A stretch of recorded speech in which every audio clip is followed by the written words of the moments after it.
Hello, today we are going to learn how to import a CSV file into Microsoft SQL Server.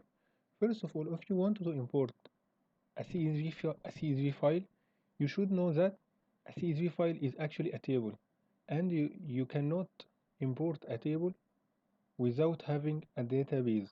So let's create a database together by right click, new database, and give it name, new tutorial for example, and click OK.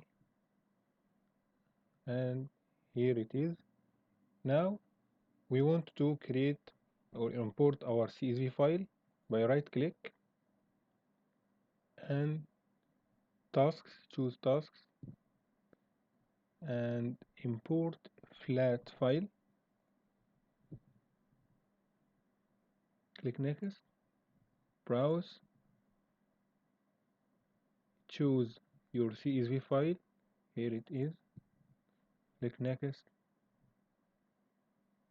next, next, next, finish, and here is insert operation complete, success, close.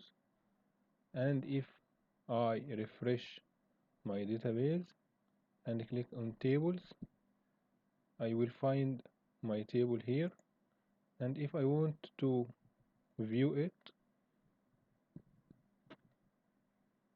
I will see my data is here.